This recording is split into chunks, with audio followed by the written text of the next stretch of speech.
Good morning. This is Jason Dean coming live at you again for another Film Fanatic show. It is 11:06 on a Tuesday or Wednesday. I think it's Wednesday. Lose track. It's pretty easy to lose track of time these days. So hoping was doing good. Um, yeah, lately I've been doing more music shows. It's been a lot of fun. I have a few that I just uploaded, as well as some movie shows, of course.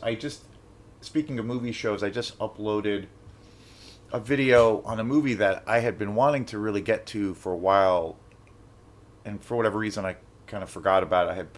I had watched it, really loved it, and then I had a bunch of other movies kind of before that I wanted to talk about, and it kind of got sidetracked. But I just uploaded the video for that, and that is Roger Corman's Frankenstein Unbound from 1990, starring John Hurt and Raul Julia. Super cool movie. Really, I've been kind of on a Frankenstein kick lately. Just saw the new Guillermo del Toro film, and then I've been watching a few other Frankenstein movies. So that put me in that space of I need to see that movie again, Frankenstein Unbound. So I just uploaded that video, so check that out. And again, I really appreciate people who have been checking out the videos and commenting. Super fun. I really love that movie. It's really great. I have it on DVD, so it would be a cool upgrade. I'm a huge Roger Corman fan. I have a few of his films on DVD. The only one that I have on Blu-ray is The Mask of the Red Death with Vincent Price. That movie to me is the best adaptation of a classic Edgar Allan Poe story. It's my favorite Vincent Price movie, and it's my favorite movie that Roger Corman ever directed.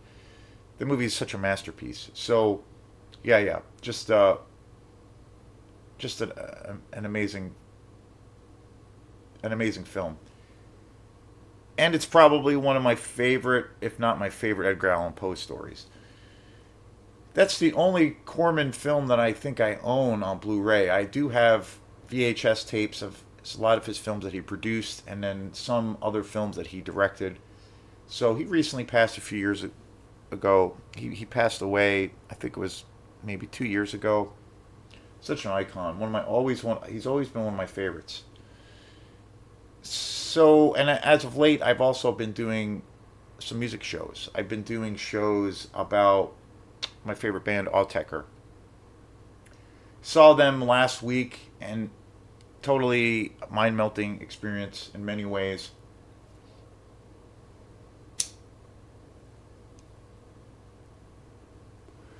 I did a big long video about the show, about, well, it was early. I went to the show. The concert was not this past Monday, it was the Monday before. Saw Autechre at the Paradise Rock Club in Boston. It was my first time going to the Paradise Rock Club. Very, very cool. Really great venue. Small, very small, but a little bit on the larger side. I mean, I think it's got a capacity of 8 to 900 people. The State Theater here in Maine is a really great venue. They get a lot of big, acts, and the State Theater is in Portland, Maine. State Theater is quite a bit bigger. But anyway, this place was pretty cool. I would go there again for a show because it was cool because, I mean, it was sold out. And as, in most of the dates, pretty much every date of Autechre's tour has been sold out. Selling like hotcakes, like crazy.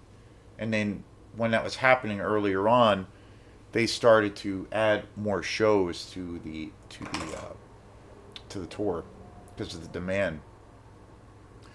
But Paradise Rock Club's really cool. I've been talking with my buddy Sam, who I went to the show with, and been sending him some other Autechre links and things like that, some other live shows, because there's a ton of really good recordings of the tour, live audio and video of the tour that are up online on YouTube. And he was asking me if that show in Boston is up online, and I have not seen it yet. But I'm sure it was recorded, and I'm sure somebody will post it. I'm surprised it's not up yet because it was a pretty big show. It was sold out. It was about 900 people there, or what have you.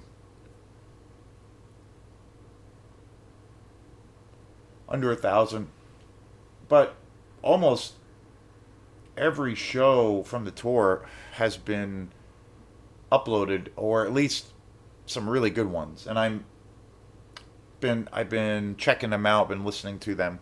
I got this really awesome little Bluetooth speaker earlier this year, which I think is kind of one of the best investments I ever made for just like listening to music.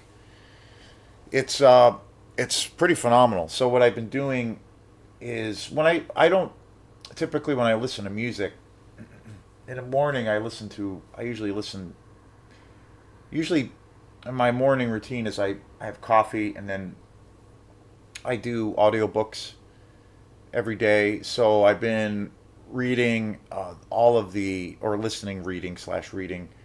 Been doing the audiobooks for the Conan the Barbarian series, which I had never read as a kid. I was originally that character. That series was a book, and then it was adapted into a comic book, and then eventually to the classic Schwarzenegger movie.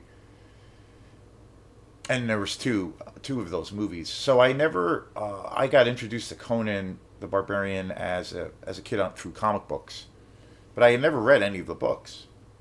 And there's a few books. There's short stories. There's quite a few things, but there's like two or three like big, thick kind of Conan books that I had never read, and so I'm listening to all of them slash reading them now, and just amazing. So typically, what I do in the morning is I have some coffee, do my audiobooks, and I usually always do reading in the morning. You know, kind of slowly wake up, I guess, and then I usually listen to music for a while, and then do some video stuff involving this channel. Usually record a video or upload a video, and then when if I'm in the process of like trying to put together a show that I'm maybe booking, or it could be promotional stuff, then I'll usually do all that too. That's usually what I do during the day. So lately I've been checking out a lot of these bootlegs that are from the recent Autechre tour that's actually happening still now. I think they still have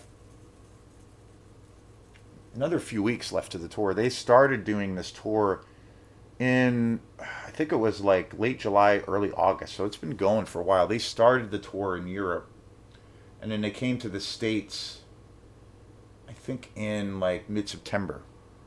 So they've been hitting it pretty hard. It's pretty amazing.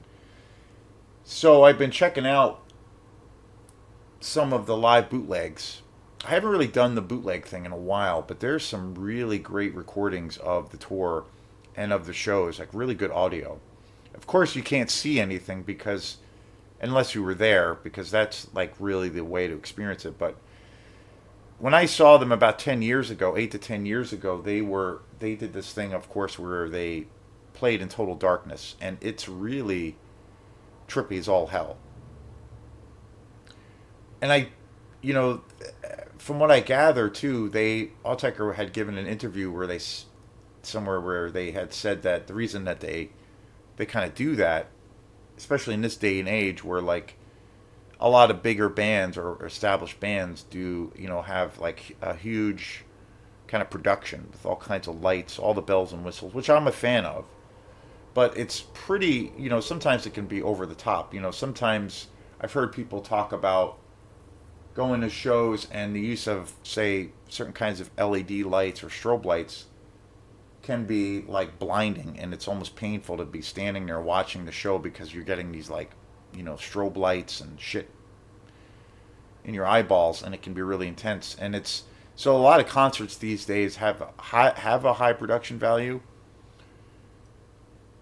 and it can be it can be overkill. But Autechre does this thing, and they had said in this interview where their whole production value or their pyrotechnics in their universe is to just turn all the fucking lights off. That's it. And then they have their equipment and they perform. And I just think that's so cool and wild because it's so damn effective. It really is. And the thing too with me seeing them, and I'm really excited that I've gotten to see them twice, is that typically when you're in a dark space, when you see a show, or just out in general, like say you're home and the lights power goes out, or you walk into a dark room or whatever, you're there's always those couple of minutes or whatever, but your eyes eventually adjust, and then your eyes adjust and you can kind of see and get your bearings. But the two times I saw them, and then especially this last time, I found that like when the darkness happened, my eyes never really adjusted, which was trippy.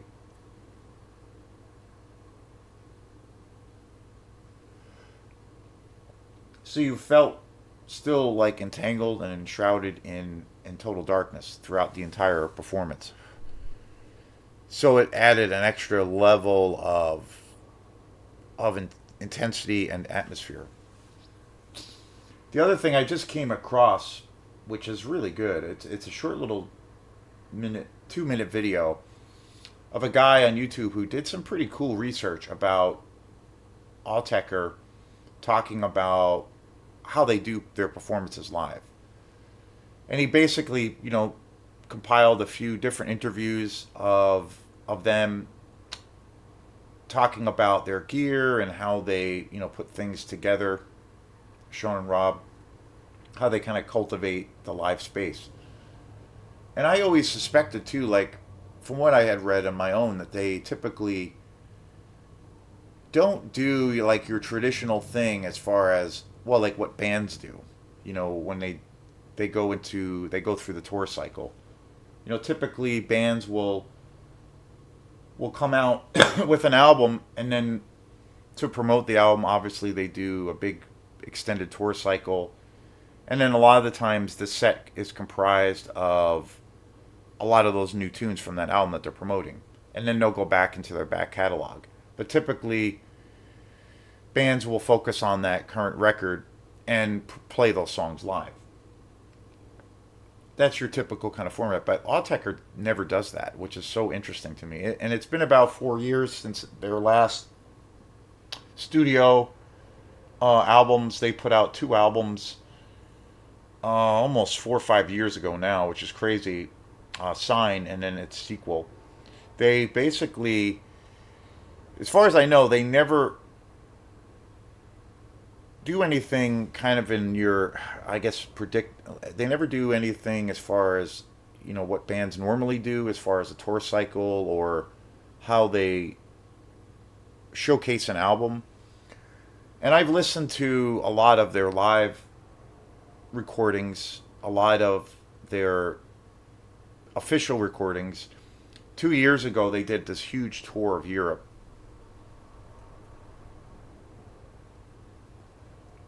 And they recorded all of the shows and direct audio recordings. So like there's no direct from the board, from the soundboard. So there's no, kind of audience feedback. There's no external kind of sounds. It's just the music. So, and what they did, and I think it was this year, might have been around Christmas time this year.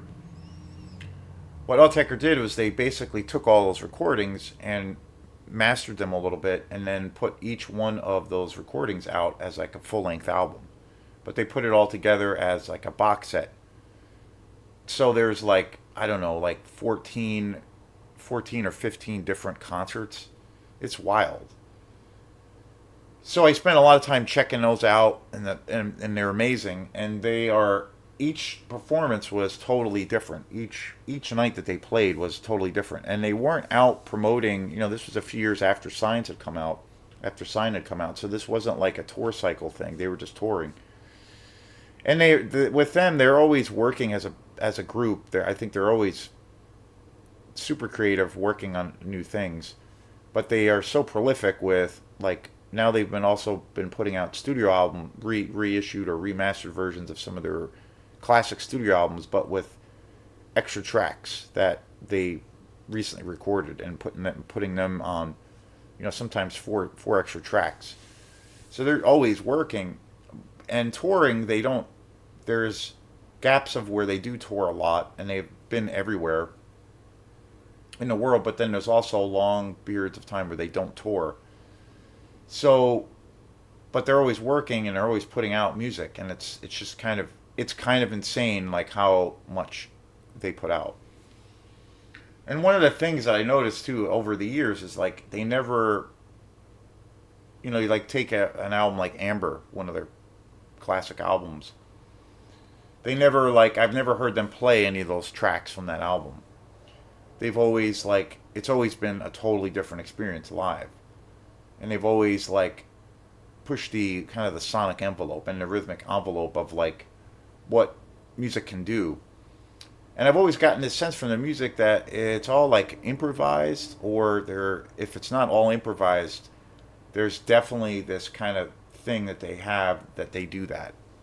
And I came across, but I wasn't sure. So I came across this pretty cool clip on YouTube with this guy who was he's definitely an Autechre fan, and he kind of did some research and kind of compiled some various interviews that those guys have given about what they use for gear, and it kind of confirmed like what I always thought. They literally go in. He was equating kind of what they use for their system or systems for when they perform live as like being like a live jazz band. They basically riff off of each other. They have something, maybe a melody or something that is kind of like gluing the whole thing together, but they're kind of riffing off of each other and they're improvising. And so every concert that they do, they're kind of like going on stage with like a blank slate, which I thought was super interesting. And I kind of always suspected that's what they do. Because, and this guy was also talking about how typically with, electronic artists and electronic music, there's a lot of presets. There's a lot of preliminary work. A lot of DJs, house DJs that are, say, house music DJs. A lot of the times now, and especially now with technology, things are very, very different. And to a degree easier. But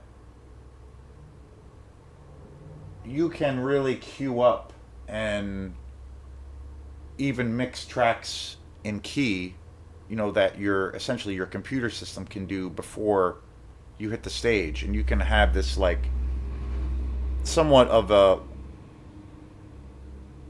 pre-worked out kind of playlist of dance tracks all put together, all queued up, beat matched, all those kinds of things, and then just press play, and then add effects as you go to the tracks, or do some things creatively, mixing things, on the fly.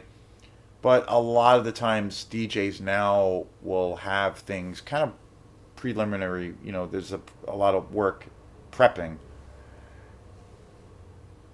to where things are somewhat set in stone, even though there is that element of live mixing and interaction, of creating something in the moment. But I think typically that happens too much with DJs now.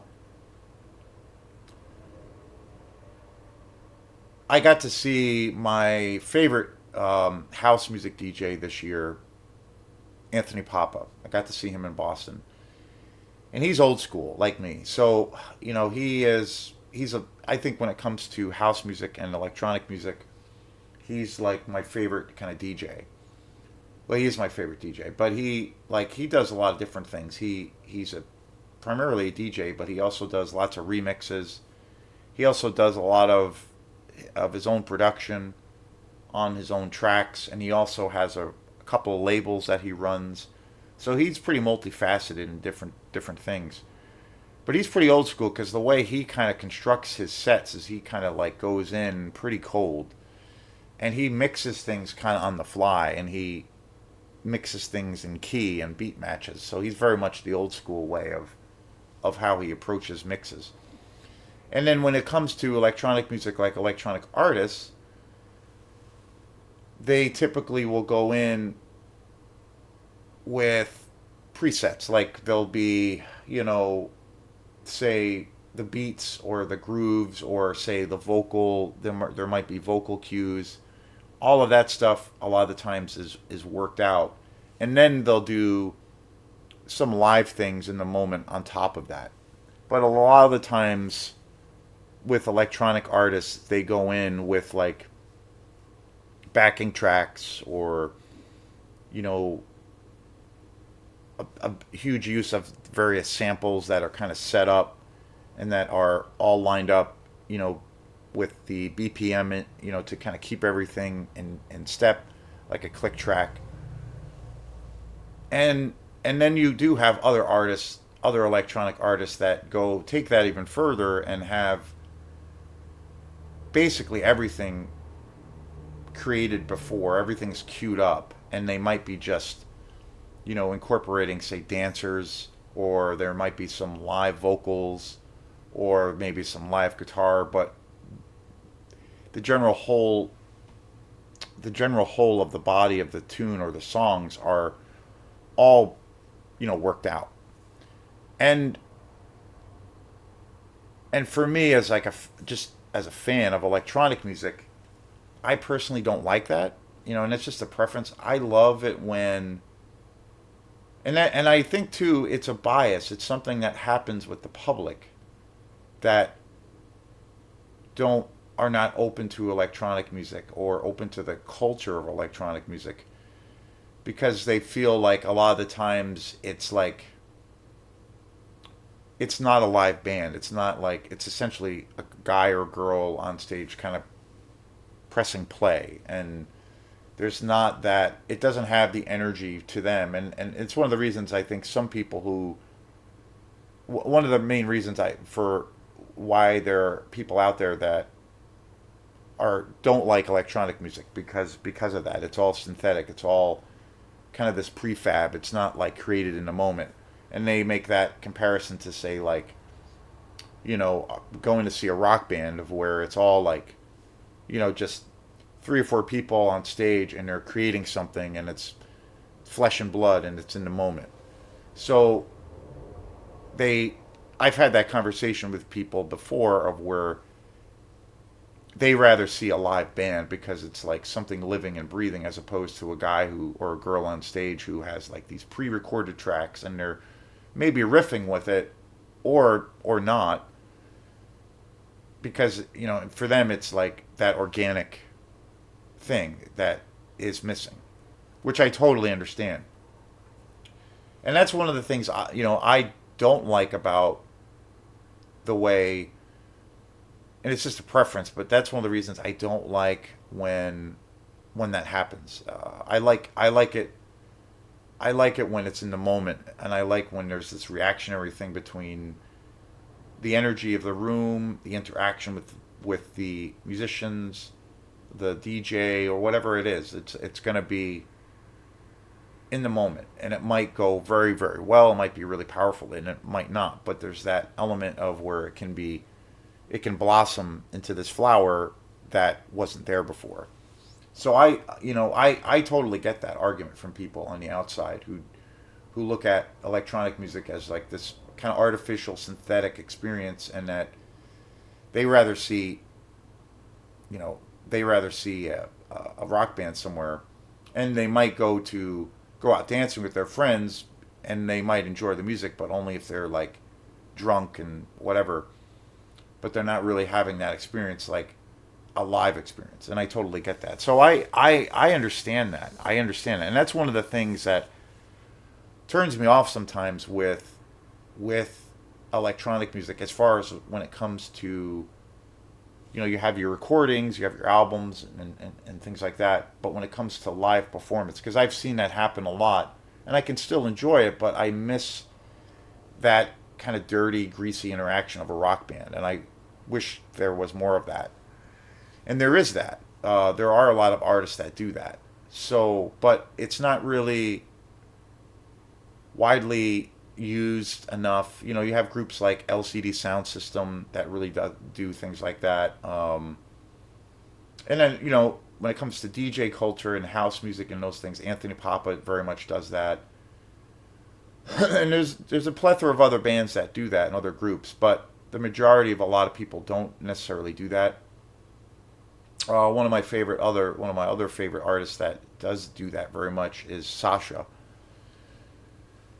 So, and then that's one of the things. I mean, for what it's worth, it is what it is. But I that's what I try to do. Sometimes I think it's okay, it works out okay, and sometimes it's not. But that's one of the things I try to do with my band Quantum is when we play a gig, we don't ever have like a set list. We don't really. I never have anything worked out before. I just kind of have a blank canvas, a blank slate, and so I'm just playing off the cuff, you know, and it could be maybe, you know, where I'm starting and it's like a particular mood I'm in or the energy of the room. Maybe there's a lot of people there. Maybe there's not a lot of people at the venue. Maybe the energy is kind of low and I want to build it up. But generally, what I try to do with that group is try to make it as live as humanly possible so it gives that feeling of like you're going to see a rock band. I don't go in with like preset tracks and you know things planned out or worked out in any way. I'm trying to do everything live as live as I possibly can. And so when I saw this video with this guy who did a lot of cool research about Autechre, it confirmed a lot of my thoughts of like these guys are so unique because, and that's the thing I think is so why people really do love their music and why I do love them so much, and especially when they give this very different experience, you know, when it comes to their recordings, studio albums, and then with their live performance.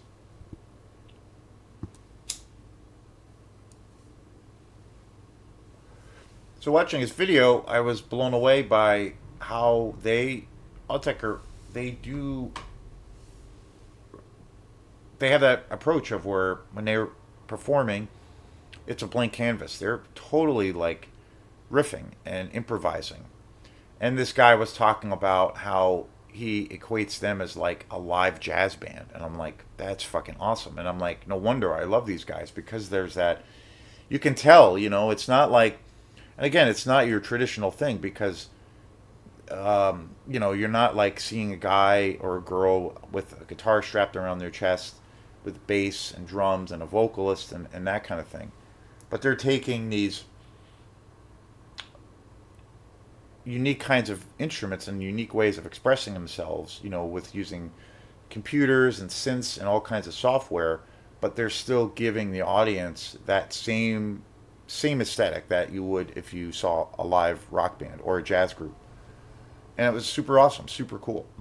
And I totally like I always thought that's kind of, you know, throughout the years little things I've read about with Autechre and when they've talked about, you know, how their process, you know, when it comes to recording music for their records, but then also their live performances.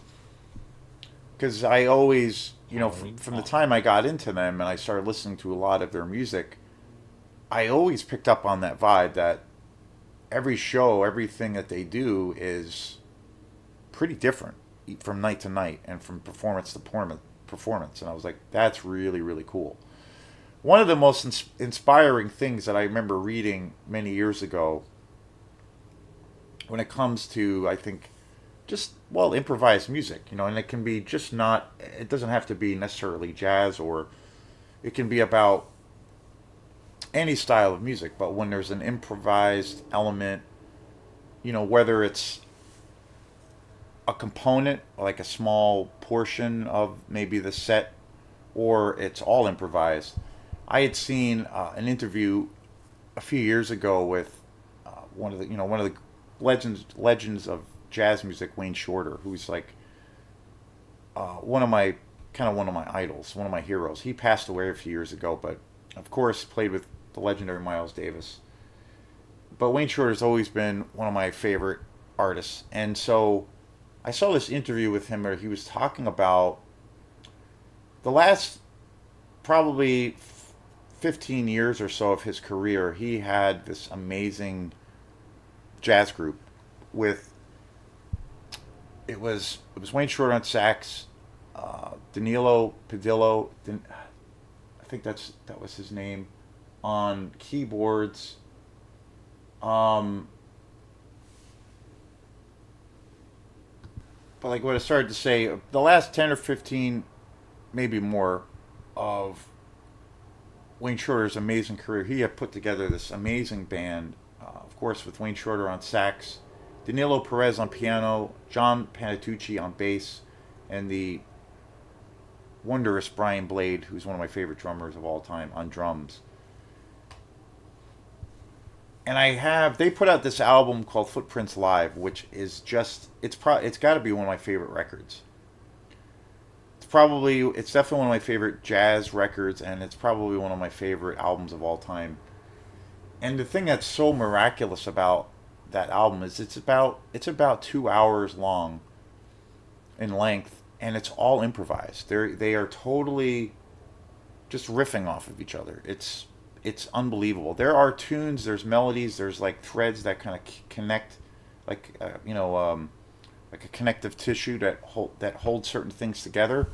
But the majority of the tracks and the whole vibe of the album are just totally in the moment, and they're just totally riffing off of each other and just reacting. And it's like it's I think it's one of the greatest live albums ever recorded. They've put out a bunch of studio albums, and that band became really huge for Wayne Shorter. I mean, Wayne Shorter, just a legendary career, with Miles Davis, Weather Report. I mean, the list is endless. But this later group that he had, went on to become very, very successful, and they were all improvised. Everything was improvised as far as their live performance. And I remember seeing an interview with Wayne Shorter, and he was talking about when they go on stage.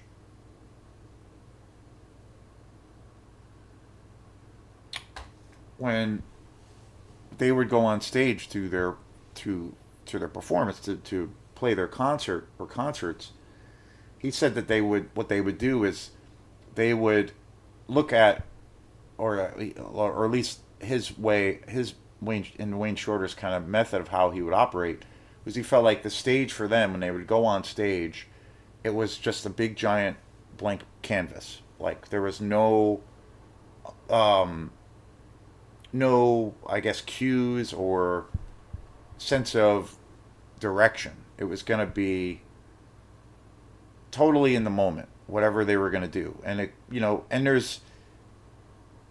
is a danger in that. There is this danger of, wow, things could go off the fucking trail, go off the tracks, and be a disaster. But then there's also those moments of where it could go into a space of that is, really powerful. And so there's that. I'm attracted to that element very much because there's that element of danger of, like, you can fall totally flat on your face and get a real heavy, get slapped in the face by the hand of humility pretty quickly.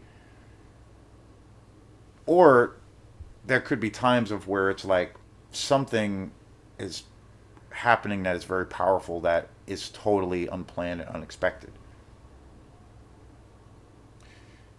And so Wayne Shorter was saying that's how they look at every concert, as this total blank canvas. They want to just use the paints that they have at their disposal, their various backgrounds, their technical abilities, their sense of musicality, using their ears, and they're just reacting with off of each other.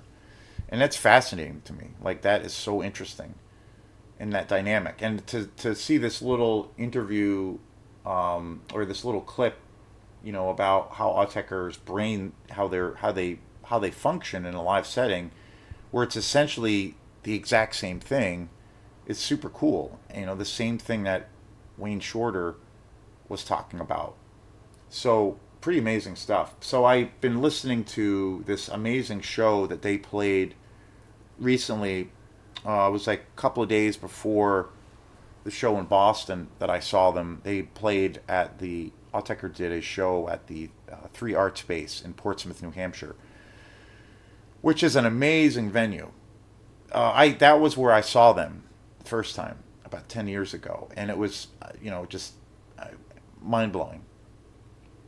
I got I don't regret it because it was fun in the moment and I had such a great time, but I got really shit faced. I was super drunk at this show, but it was so fun. And then, I've talked about the experience of going to that show and how intense it was. And then I got the chance to hang out with them for a few hours afterwards, and they were like super cool. So it was like one of the the best experiences. And so this time when I saw them, I was pretty sober, and I really wanted to just kind of like really, focus on just the music, and it was incredible. But when I saw this whole thing about that's really what they do, it's a blank canvas. I was like, that is so awesome. I do wish that happened more. Especially when it comes to electronic music, when it comes to live performance. But this bootleg recording, and again, it's a bootleg. Some guy at the venue, Three Art Space, and it's a really tiny venue. It's only like holds like 200 people. He like essentially recorded this show on his phone, and it's really great. And again, it's really awesome. The sound quality is amazing, and I've been listening to it on this Bluetooth speaker. They, yeah, it's terrific. It's like an hour and 25 minutes. So I've been going through a lot of these bootlegs, and I've been doing these videos of talking about some of these bootlegs. But really, really awesome. You can hear the crowd, but it's not like it kind of adds to the excitement of the show. But I definitely recommend this recording as well, live at Portsmouth at Three Art Space. It's badass. So thanks again, and we'll see you next time. Peace.